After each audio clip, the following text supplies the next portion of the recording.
Welcome. My name is Sarah Ripp, and I am the Academic Services and Programming Manager for Lassie's. And we're really excited that so many people came for sort of the kickoff event for our Race and Indigeneity speaker series this fall. A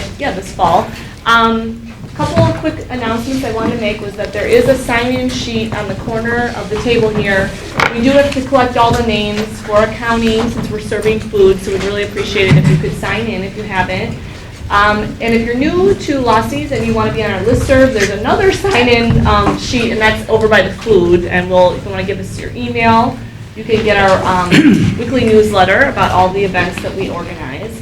A couple of other quick events I wanted to mention to you guys is that later this week, the Institute for Regional and International Studies, IRIS, is putting on their fall welcome event at the Wisconsin Historical Society, and that's in the evening. There is some flyers in the back corner about that, and there will be a keynote speaker, mingling food and drinks, and an opportunity to kind of learn about all the various area study centers that make up IRIS, and Lassie's is one of those centers.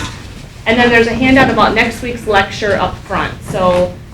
Thank you so much for coming, and I think we're just going to let a few more people have a seat, and then we'll get started. A quick announcement also. Tomorrow afternoon at 5:30, it's always interesting to go to the Madison Committee on Foreign Relations. We're having a speaker mayor from the Congressional Research Service. He's going to be talking about the Northern Triangle in Central America. And if you cannot go to that talk, 5:30 tomorrow, you can go on Thursday at 10 a.m. in the morning at the Faculty Club in room Ingram 2. He's going to be there sort of to have an informal conversation with whoever shows up. So tomorrow 5:30, Thursday at 10 a.m. Can you repeat the name, the title? What it's called? He's going to talk about the Northern Triangle in Central America. Okay. Yeah. Right. We can circulate the exact title. Okay, thank you. Utah, 10. Correct. Fifth level, 5.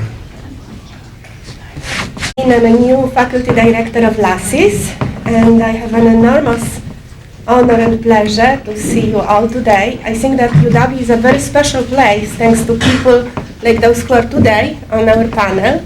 And this is our inaugural event for Race and Indigeneity series that will go on for the whole year. So I hope to see you on the next events during this and next semester. And we have all the talks for this semester on the flyer by the door. And our next talk on 27th of October is going to be given by Grant, who is here in the room, on linguistic community, Mayan linguistic community near Tapachula. So please don't miss that talk.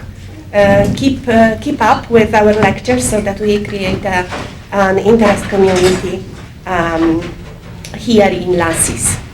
And I just introduced our speakers, and wanted to tell you that the event today will have a slightly different format. It's not going to be a lecture, but rather a dialogue debate. So after our panelists will talk about their research, we will start trying to answer certain important questions about indigeneity studies. And while we are talking, if we have in the room people who are working in the subject and want to chip in, add something, please raise your hand. Don't be afraid to contribute to the discussion, so that you are all welcome to participate. So, great honor to have here today Jessica Harley. Jessica is a cultural anthropologist specializing in Maya studies. She has been instructor of Yucatec Maya at UW since 2009, and again, UW is a very special place thanks to the amount of languages we can learn here. Her interests include Mayan languages and literacy, as well as economic livelihoods and consumer behavior, and women lives and experiences. Her past research focused on Lacandon Maya's economic life as they relate to activity-driven consumer behavior and gender division of labor. Her future plans are to develop and implement a community-supported literacy project in a Lacandon Mayan community. So please welcome here Jessica Harley.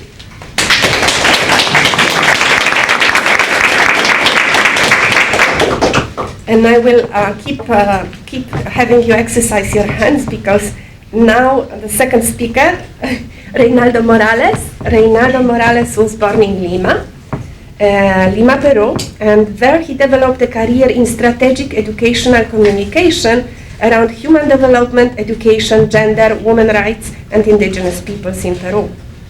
He moved to the US in 2000, and he served UW-Madison in different capacities before joining the international science research community.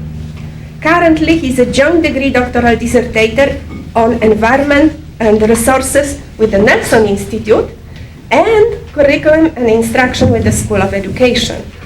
And he received prestigious Milton Fellowship in Science Education from the Nelson Institute. He also created and taught seminars on global indigeneity and sustainability in the College of Menominee Nations and in the Nelson Institute. And he also taught the Native American experience at the University of Wisconsin-Platteville for the Social Sciences Department. And I will ask you to welcome Reynaldo.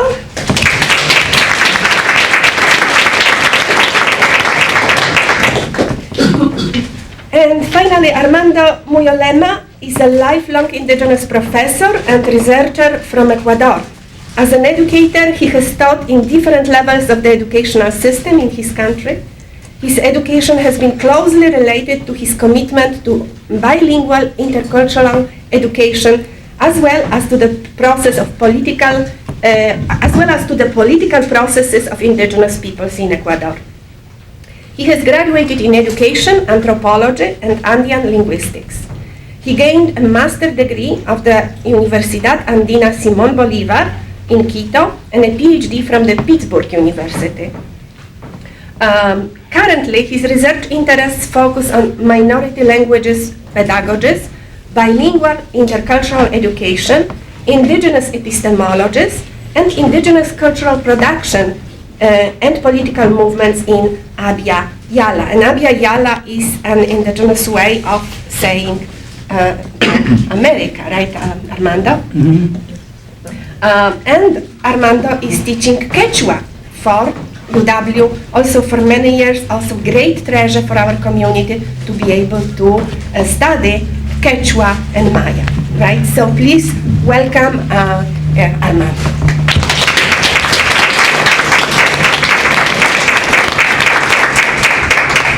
And in the order of my presentations, I'm going to ask right now our presenters to tell us briefly about the research and how the research can be placed within indigenous studies, which is the subject of our panel today.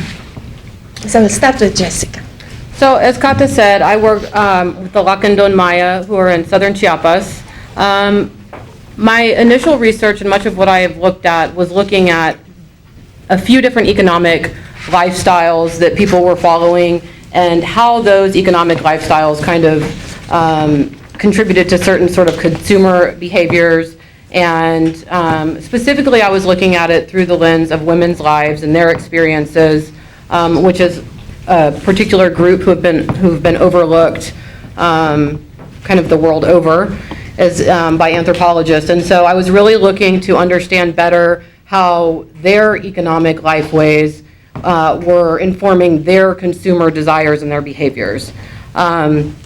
As time has gone on, I've shifted gears a little bit. I'm still very interested in those things, and they still are continuing to really kind of change in recent years because technology has brought about several new, sort of things that might be desirable to people to have in life. And so the last time that I was really doing research there, cell phones and stuff were more of a novelty for picture taking. Now they're something that people are using as tools to communicate there as they have access. But really what I'm more interested in now is literacy and language revitalization in the Lacandon Maya communities, There are not a lot of Lacandon people. I worked in a community of about 250. There are a couple of more Lacandon communities that have about equal parts. So less than 1,000 certainly. The fair number is probably 750 to 800. And so I would really like to develop and implement a literacy project that is very informed by community needs and wants. I would like to have children be involved with the project so that we are seeing how they perceive the world.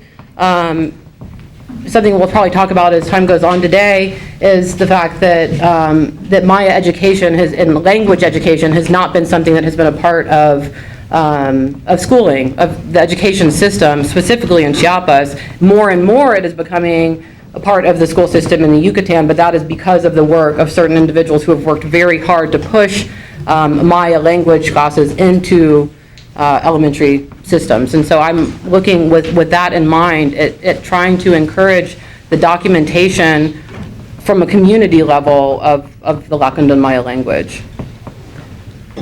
Thank you. Reynaldo? I started with the School of Education, and I had a master's in curriculum instruction in digital media. So I have a prior work on research with indigenous communities in Peru and Latin America around multiple issues related to sustainable development, gender issues, health issues, public health, but also in the middle of political violence in Peru and the whole region, multiple areas of work between the state, the Peruvian state, and indigenous peoples, and I was part of a governmental work also in many different areas. When I moved to the United States, I continued this master's with the idea of expanding indigenous education and capacities that can result from an international perspective of indigeneity. But the issues that I found in the School of Education is that most of the concerns are related to public education. Less spaces are devoted into alternative forms of education, community education. So the impact that education has for indigenous peoples in this state was very low at the time I started. So I moved into the Nelson Institute and added that joint PhD in 2 more years of coursework and heavy science in order to develop that capacity to enter into science issues, not only in the social justice or race issues. So my research has been devoted to a particular intersection of the tension between indigenous knowledge and traditional knowledge with science, specifically with the case of the protection and restoration of genetic resources. So many different researchers that work around indigeneity work on different areas, different themes. One of the major themes that the World Intellectual Property Organization have identified as key for indigenous peoples was the protection of cultural and genetic resources. So my work is on the genetic resources, not on the cultural part, language, artifacts, costumes, religion, etc., traditions. So I'm heading to the devoted into the protection of restoration of genetic resources. Within that, the inquiry that I've been pursuing is about the role of indigeneity and indigenous knowledge or traditional knowledge. These two frameworks are complementary and very confusing for many different people. And the political history between nation states and indigenous peoples and local communities. Also the denomination of indigenous peoples and local communities is a complex approach. I am interested in the role of education to serve the process, to develop an alternative forms of education, alternative to the classic multicultural education. I'm interested on the creation of spaces in which the productive encounter between indigenous peoples and local communities and the rest of the world, including Western academic research, is viable and it creates positive and concrete changes for our world. And in that process, specifically, I'm interested on biodiversity conservation and restoration. My research is an international research on multiple case studies about community seeds and gene banks, and going beyond the food sovereignty or the food security discourses and to talk about community genetic resource management systems as a form of developing concrete areas in which indigeneity can proactively interact with the world and survive. That's it. Armando. Thank you very much. I would like to start inviting to think about the difference between indigenous studies. It sounds to me like area studies, right? And studies by indigenous intellectuals or indigenous scholars. Yes, I think there are some differences and some tensions between these two ways of thinking the indigenous issues here and everywhere, I guess. So regarding what I am doing now in terms of research, so the first thing I am working in now is thinking the language pedagogies. So the best more immediate and direct work I am doing now, and it is very, very challenging because we are moving to moving and exploring different ways of teaching the language by using the technology platforms to gather students in many universities. So I have students now in Utah, I have students in Ohio, and the perspective is to widen this consortium of universities by opening the possibilities of teaching Quechua from Wisconsin. University of Wisconsin. And this implies a lot of challenges regarding the relationship between the language and pedagogies, language and technologies, pedagogies and technologies, etc.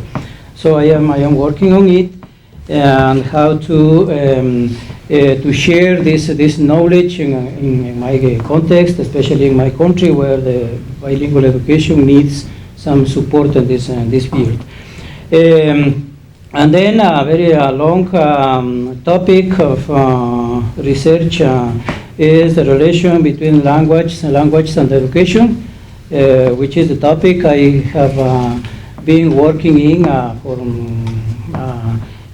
many years. I was a bilingual professor in my country, elementary school, high school, etc., in every level. And this is one of the topics or themes that occupy one of the main interests and thoughts in my life.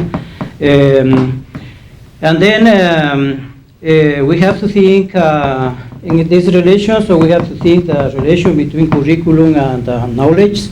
And it took me to think about the indigenous epistemologies as a concept needed to talk the curriculum for bilingual education, not just the language, focus on the language, but as a knowledge in general. So I am thinking about the relation, the concepts of schooling and education in general regarding the in the communities, in the Quechua communities or indigenous communities in my country, especially in these last years where the mining companies are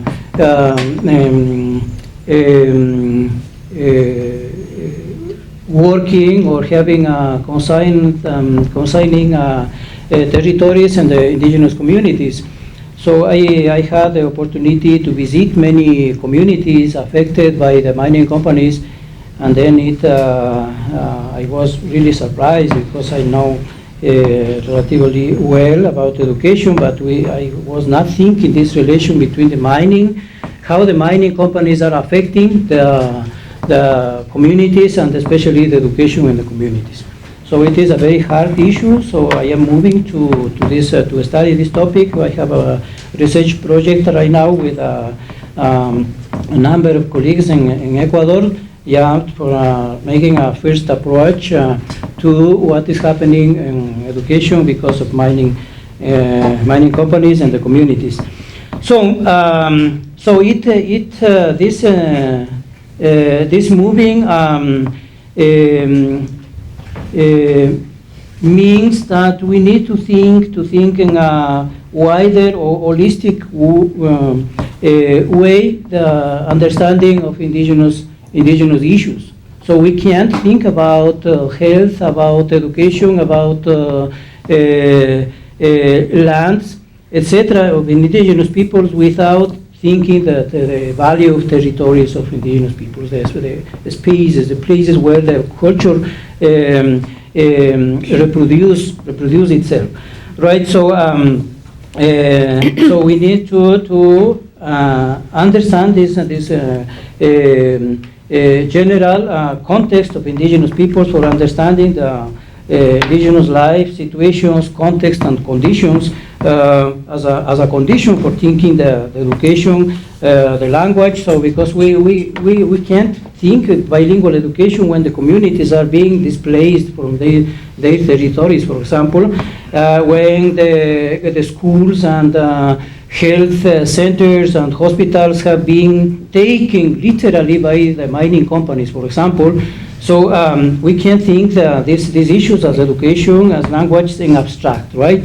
But in a concrete relation with specific situations of the indigenous peoples. So basically, this is the fields or the things or topics I am concerned on in this moment. Thank you. So there were 3 questions that I sent to our presenters beforehand. And we are entering right now in the part of the event which is going to take a shape of debate. So from now on, if anyone from the room wants to participate, please go on. So the first question is, and please answer very briefly, like with 1 or 2, 3 sentences maximum, what are the most important issues, in your opinion, in indigenous studies, or if you prefer, in relation to indigeneity? And we'll start with Jessica. Okay. So it's just from listening to both of these gentlemen, I feel that obviously too, to all of you, that education is something that all of us value a lot because we're all here. And so I think that education as a broad umbrella term is something that is extremely important. How we kind of determine what parts of education are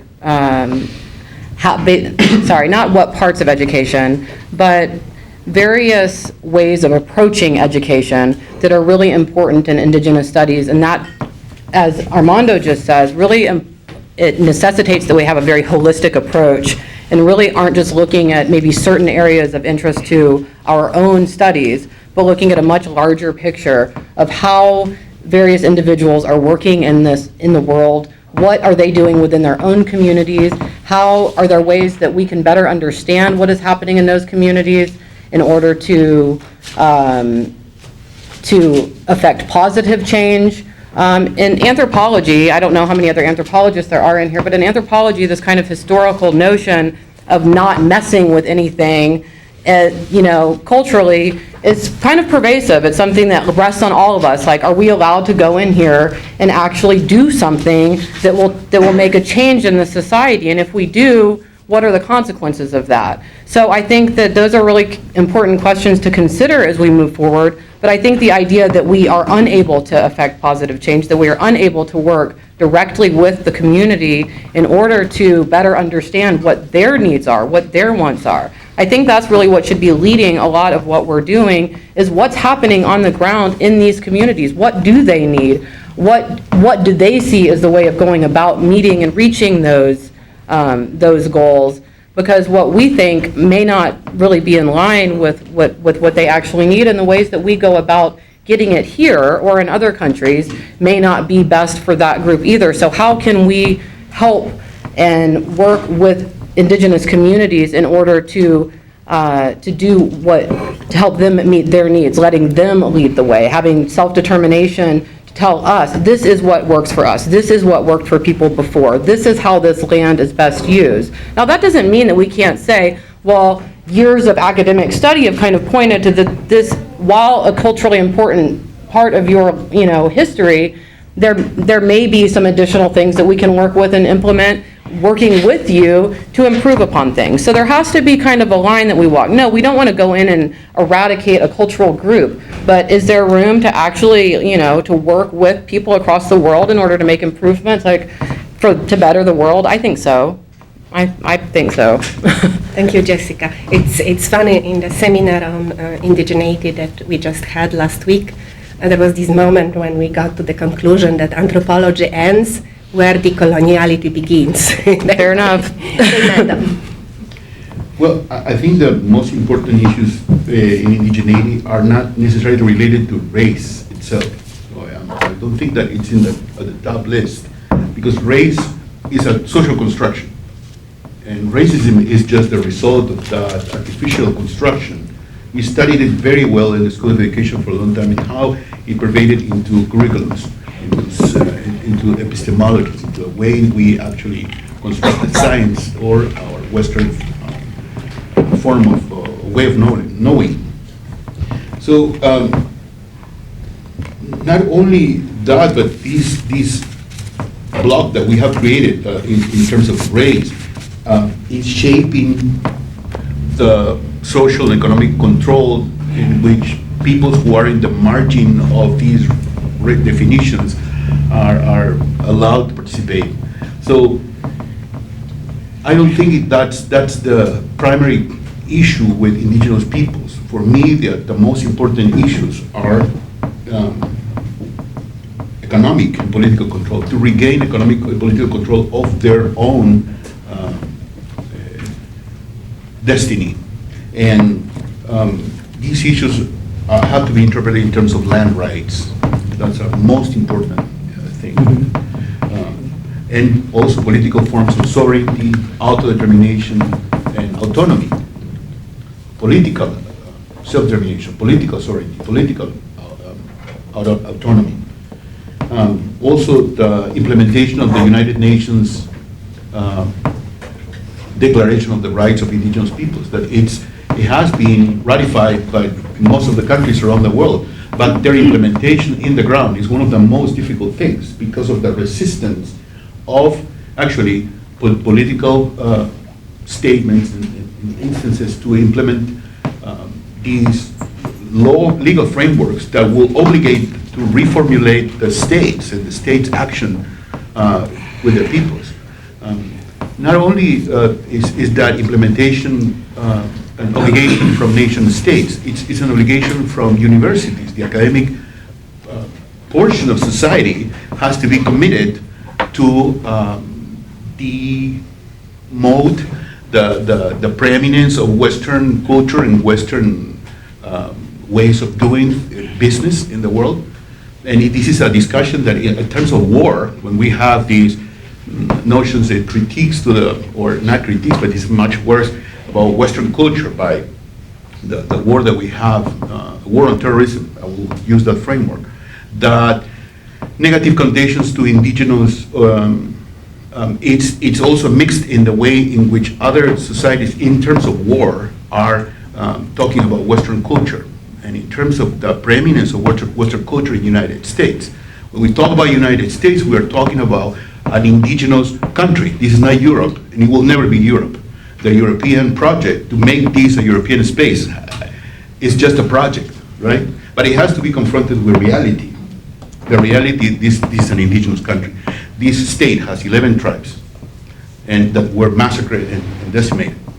This whole continent is an indigenous continent that has been in relationship to each other for a long time before contact. And our task is to restore that contact, that trade, that political framework. So the project of westernized society, civilization, is completely against the emergence and the self-determination expectations of indigenous peoples of the world. And it doesn't have to be in any kind of issues with the actual war on terrorism. It's a completely different paradigm. Actually, in my country, we had the Shining Path, right? All you guys know about Shining Path and the way in which indigenous society were dragged into a Cold War, post-Cold War framework, and lots of people from indigenous communities in Peru but easily that the only perspective for indigenous peoples to confront the nation state was to join the Red Armies and going blindly into being massacred. But that served ultimately to the process of radicalization of indigenous peoples and to make them subject to repression. And the leaders, like we have now, are selectively assassinated as a state policy. Right? So we're not talking about some friendly encounter between the Western civilization and indigenous peoples of the world. We are talking about a state of war that really has vested in many different ways. The academic participation on demilitarizing, depoliticizing that conflict is key, is strategic. But we all take positions and we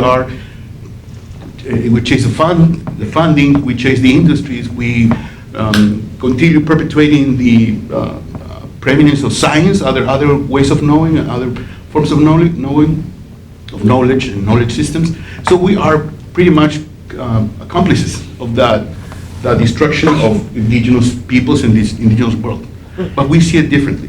So for me, also, the idea that indigenous peoples have to develop their own political, economic, social, cultural spaces, alternative to nation states, is also a reality. And you see that when that not only indigenous peoples are pursuing that. I took the time to actually check all the Charlottesville demonstrations and to understand exactly what the multiple groups are talking. One of the most radical groups were saying, Jews, you will not replace us. So in the myth of replacement in the United States, this fear that indigenous people somehow are going to replace the European American population. And we are in this mess in which the economic and territorial independence of indigenous peoples are compromised by these discourses of this fear of replacement, when indigenous peoples are trying to form their own common systems, their own genetic resource management system, their own political, economic, social, cultural spaces, where they can proactively and in a fair, equitable way to interact with the rest of society and the rest of the world. And if I can get in a little bit, because I know your work, in those spaces about which you're talking, a very important issue for you are seeds, right? Why seeds? Well, the strategic issue is because intellectual property system has been created in 1605, 1607. That has been a result of the importance of these monarchies that saw that all these goods and the trading and regulation of all these goods that they will rob the new continents or indigenous territories and governments have to be regulated in a way that somebody has to have the control of that. Intellectual property system has been enacted as that tool.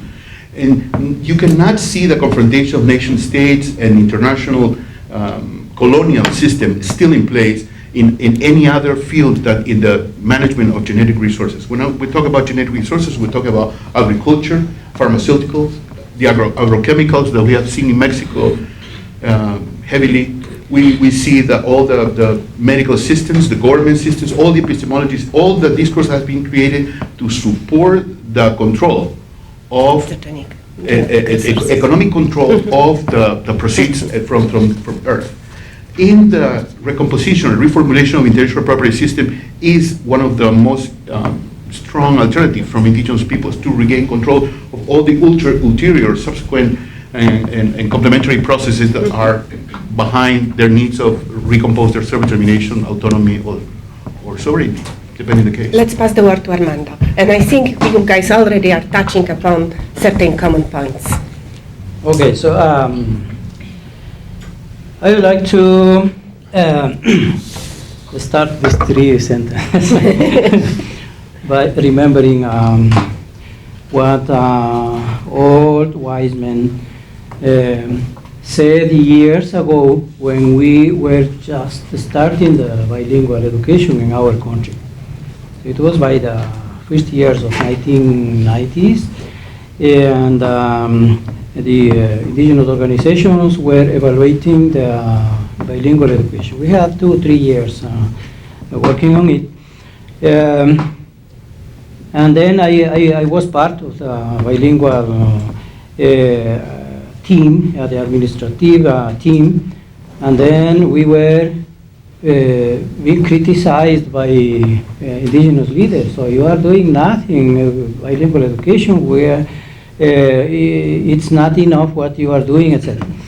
And then this old wise man said, oh, wait, so I see what is happening with bilingual education is exactly what happened to us as a communities, right? And let's compare our communities with plants. If we plant sugar cane in the mountains where it's very cold, right? So if we cultivate very well, we make the best efforts to cultivate the sugar cane, this plant never will grow because of the environment. If we plant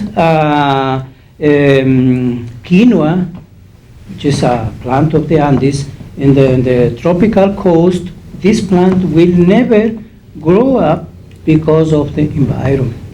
So the same thing is happening with indigenous communities and bilingual education as part of these communities, right? So there is a awareness or consciousness of the colonial situation in the communities, right? So what we have there is we need to empower the indigenous agency. Yeah, that's right. So what you said, okay, but in addition, we need to work in changing the context of indigenous peoples. So we can diagnose the situation of language uses in the community. But why? So the language is just being displaced from the communities. People are stopping of speaking language within the families. The system, the health system is just being substituted by the Western health system, etc., etc., right? So no matter how much we can do to empower the agency of indigenous peoples, it will not change if we don't work the hostile context, social context, political context, symbolic context of the indigenous peoples, of the indigenous communities, right? So, and then in this moment, so the main issue. So even though so our agendas, our struggles are determined by the state policies, right? It is not the same thing the struggle of Mapuches in Chile than the Ecuadorian struggles in Ecuador, right? Or in Mexico or in Guatemala. So we are determined by national histories, right? So and then we have different context, different emphasis on issues in each situation. But everywhere we need to defend, to support the struggles for land rights, not just as a land right, but as places where indigenous peoples guarantee the cultural reproduction, right? The reproduction of ways of life, ways of knowing, and everything that have been said in here, right?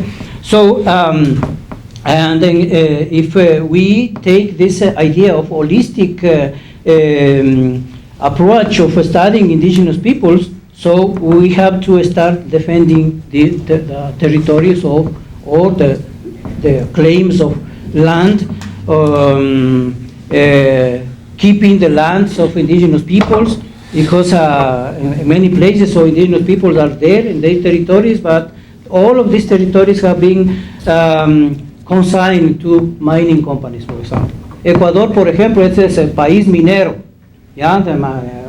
El país minero. So if we see the mining map of Ecuador, so we don't have any place in there, so we will be displaced and killed culturally.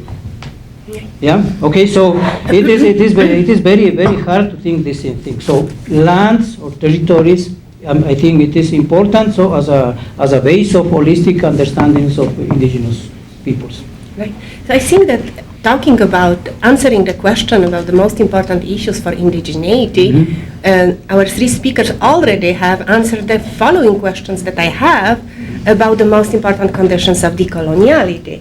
And since usually at 1:15 we open it for the public's questions and public's participation, I'm just going to put this question on the table and invite you for questions and comments if you want, touching upon the question of the most important conditions, the most important things that have to happen so that we can decolonize, because we are hearing constantly, precisely as Armando was telling us, and Reynaldo and Jessica, that the colonial structures are being maintained and reproduced through the neoliberal structures, right? And sometimes in a much harder way to confront.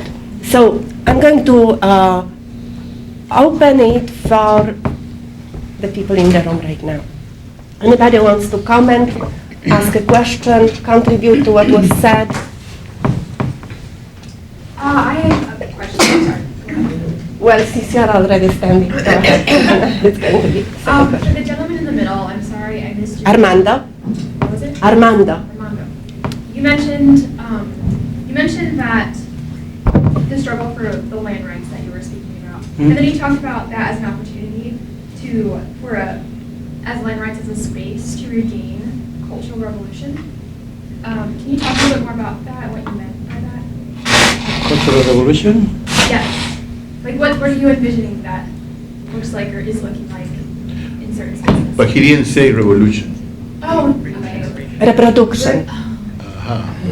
Sorry, I'm having a hard time hearing. When you mix revolution in Latin America, it's right? Yeah, Swamp yeah. areas. So that concept is that.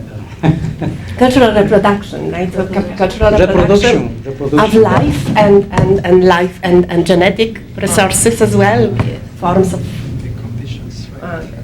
planting. I want to complicate the issue a little more Okay. because I am exactly a mixture of both indigenous and Spaniard. And that's also part of our whole Latin American problem. Mhm. I was educated as a Spaniard, even though I could look at my skin and say, no, I'm not a Spaniard. I'm native, basically. My phenotype is native, not Spanish. And so I've been struggling with this contradiction, but one of the things I wanted to say is, for some reason, indigenous people have survived 500 years Mhm. with this adverse system that has tried to put them down as much as possible. And right now, I think we are changing a little bit. I think I like your comments because of that.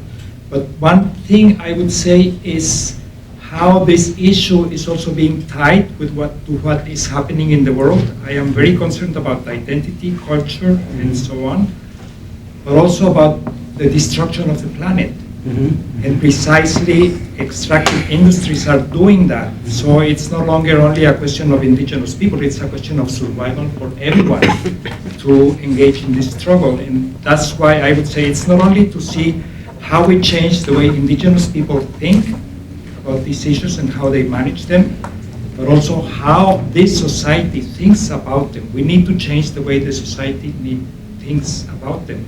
And one of the things I thought, and I don't want to go any longer very much, but I like very much a man who started with systems science. He's Romanian, Nicolescu, and he said, we are talking about, let's say here, indigeneity. What we need to do is to create a new civilization. Mhm. Mhm. And I think that's the goal. If we settle for less, we are not how do you say, addressing the problem, basically. And that's my concern, because I see, for example, I'm looking right now at technological development in Mexico, and you will see how it crosses with this exactly, because we are geared towards developing automobiles that are creating great pollution, that are burning millions of liters or gallons of gasoline every day because they are stopped going nowhere in the cities. This is part of the inheritance of the Industrial Revolution. I think we need to speak about that. You know, this whole system, we are trying to survive this system right now.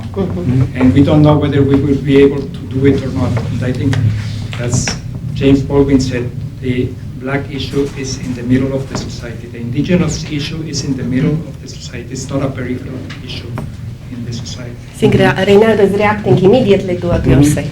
So you said that for some reason indigenous people survived, but I would just be more specific that the reason is that indigenous people resisted. The indigenous people fought. The indigenous people were victims of genocide. The indigenous people, no matter that they were pursued for extermination, they continued fighting, and they survived because of that fight. And they survived a problem that they have not created. Right? This is a problem that indigenous people never created.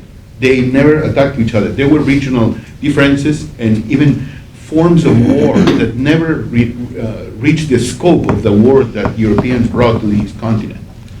And the way of slavery and the massacres, you should visit the Jesuits' torture chambers in Peru and many different museums where they have the Inquisition, to understand the mentality of that time, to see how the colonizers and people who came to this continent, what they had in their minds.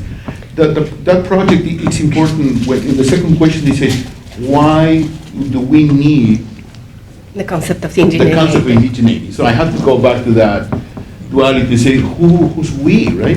Who we represents, and for whom indigeneity is necessary, important, vital, key, or for whom is not at all. If you see some declassified documents of intelligence reports from the 50s, you see that there was a meeting here in Beloit from multiple agencies, one of them involving even Rand Corporation and many governments around the world. At that time, the discussion was about how indigenous peoples should be controlled. And because the emergence of the post-war governments around the world, and after the Cold War, needed for the formulation of these new governments to understand how they will start the process of concessions and land taking and all the extractive operations. Actually, I lived in the Amazon region because my dad was a military engineer.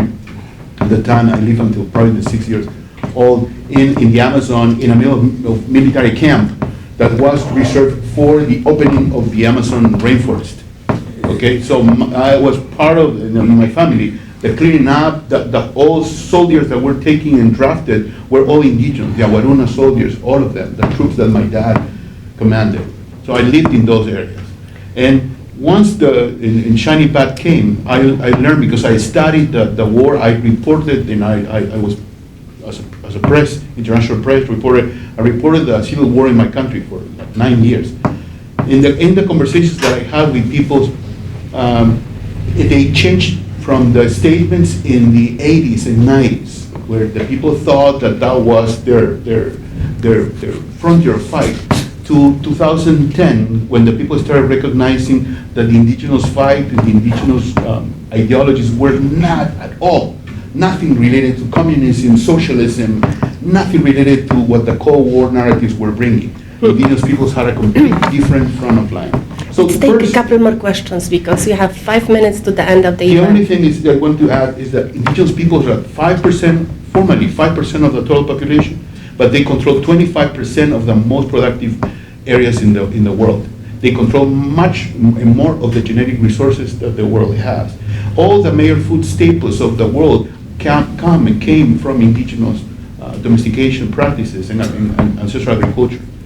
And much of the wealth in the world has been built up from what indigenous peoples have developed over centuries or thousands of years. That's very important. Daniel y Andrea. Diego. Diego. So you have been talking about land issues of genetic, indigenous people controlling genetic resources, and to me, and that speaks to indigenous communities that are still living in their ancestral lands. So I was wondering if you could speak to migrant indigenous communities. So indigenous communities that either because of forcing migration or because of economic reasons, they have had to migrate away from their ancestral territories. Mm-hmm. So how does the genetic perspective, for instance, speaks to or takes into account people who are indigenous or identify themselves as indigenous, but who do not live in their ancestral lands? And the same with land control, or bilingual education. Mm-hmm. I was just talking with Armando that I work with an indigenous community, the Salasaka community, who lives in Galapagos. Mm-hmm. And the Salasakas are originally from the Andes, from the high Andes. So And they are then away Chicago, from and the then land. Chicago Yeah, is in a huge Chicago, community. exactly. huh? So how does issues of land, discussions of land, or Mhm. genetic, taking an account of the genetic resources, Mhm. speak to these migrant communities? And let's take also Andrea's question, and then maybe we can answer both together. Okay, thank you. My question is, after I've been hearing, I listened that there's a construction about indigenous as a term. So I wanted to know how this label works, because I've done some research, and many times academia labels people as indigenous, and they don't label themselves as indigenous. So I made a research, and one of my comments was, well, why didn't you approach this research as an indigenous? I wanted to know how the academia uses this label or this term for the approaches they're going to propose for these indigenous issues. Okay, I would like to say. So, I would like to go back to the question before, right? So about indigeneity. My impression right now is that indigeneity is thought as a past. As a past, right? So as a past, so the representations is about as a kind of remaining cultures or ruins or roots, right? In order to contribute to build a new civilization, as you said. So I think we need to think the indigeneity or indigenous societies or cultures as a possibilities of future, right? We need to think the indigenous cultures as a sources for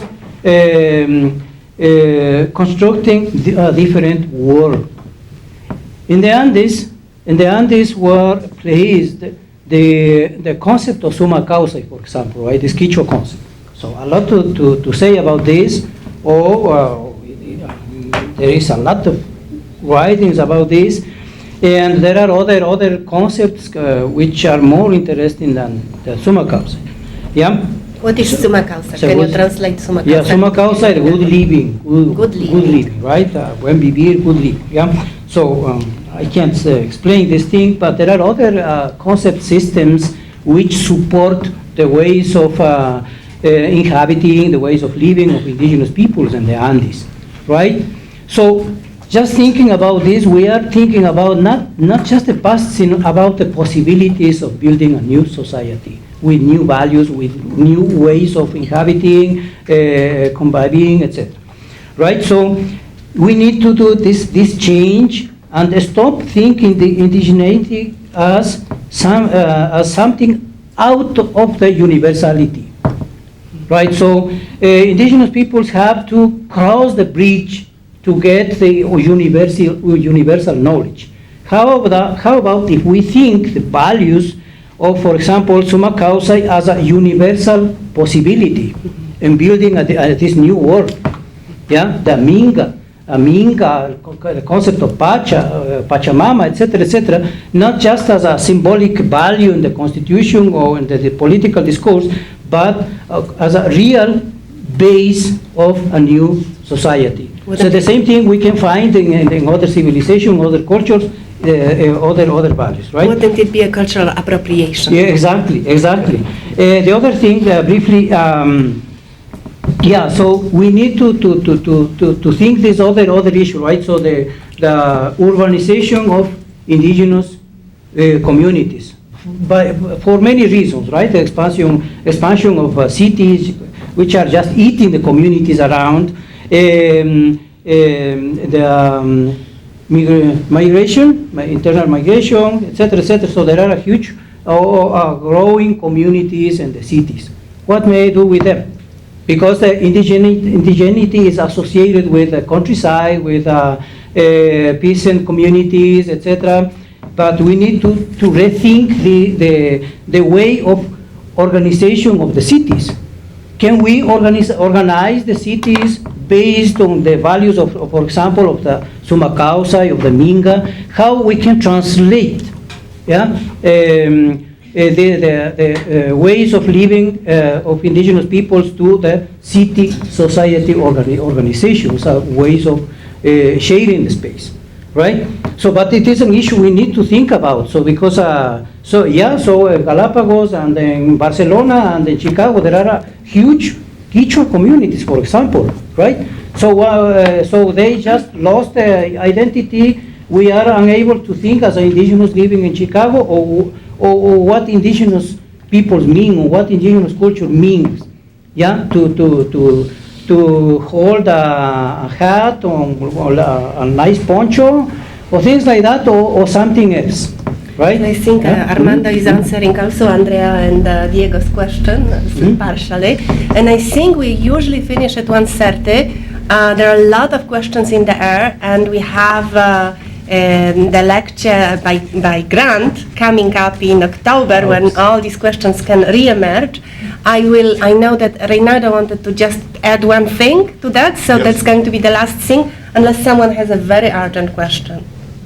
We'll finish with just last note on Reynaldo. So I think it's very important, because the two questions are complementary, to return to the definition of who is and who's not considered indigenous. Why indigeneity transcend the particular conditions that every country has. So indigenous peoples have been defined formally by United Nations of people who have survived European colonization or forms of European colonization.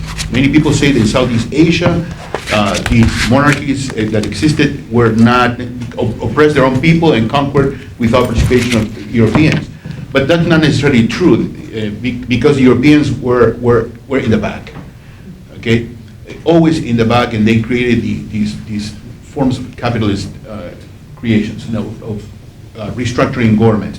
So the issues of indigeneity for the non-recognized people is critical, because in the formation of these nation states, lots of people were completely detached, and you have two permanent important cases where Peru and Brazil, frontier and border countries, one nationalizes in the 70s and all the indigenous territories and gave them back to indigenous peoples, and now it has that security has been put at risk now.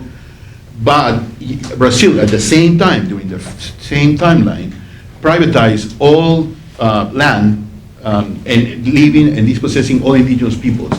And they created the Movimiento Sem Terra, peoples without lands. From the Movimiento Sem Terra, and all the peoples who were not recognized, Via Campesina, or the International Peasant Movement starts, and it's complementary to the indigenous movement and the United Nations Permanent Forum on Indigenous Issues. Now Via Campesina is competing with the indigenous rights, because they are saying that the mere definition of indigenous people should be that they work the land, because they are farmers. They and the peoples from Via Campesina should have the same land rights. It's a complete distortion of the real history and political history of indigenous people, because indigenous people are not necessarily all farmers, right? We can be we can be teachers, we can be scientists, we can be astronauts, whatever. But we still have land rights, we still have a unified culture, we still have a unified political in history, much way longer than the countries that existed. The United States have less than 300 years ago. And any of the tribes that live in this state have thousands of years of being created with political systems that were in place, infrastructure, everything. So we're talking about a small configuration of the last 200 or 300 years fighting to get the control of social, political, cultural configurations that have thousands of years, institutions as well. Okay. Jessica, one last word? Well, I was just, was your Diego, your name? So there's this article, and it's from like the late 90s, but very forward thinking, and it was called The Two Milpas of Chancom. And Chancom is a kind of a Maya community in north central Yucatan, and it's Chancom as a book is a seminal work in anthropology about this Maya community. So the Two Milpas of Chancom looked at out-migrants from that community who went into work in Cancun, and how they made that space, that industry that they were stripped, kind of put into in Cancun, and how they made that a milpa, how they made that space and their work there meaningful based on what was meaningful, having been instructed through like working a milpa is what makes you a good worker. Growing food is what makes you a good worker, a good Maya worker. So this, kind of to remove from that these people who then were put into the work in the tourism industry, and her really looking at that, and I do think that it was ahead of its time,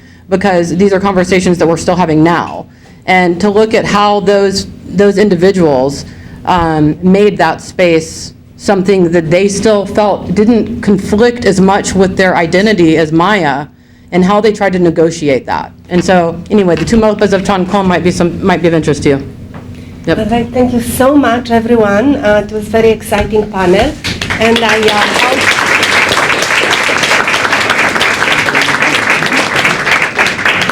I hope we'll meet talking about the same things in a few weeks. Again, thank you so much.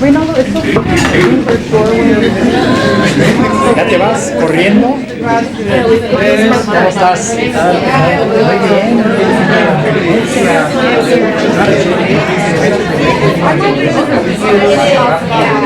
bien.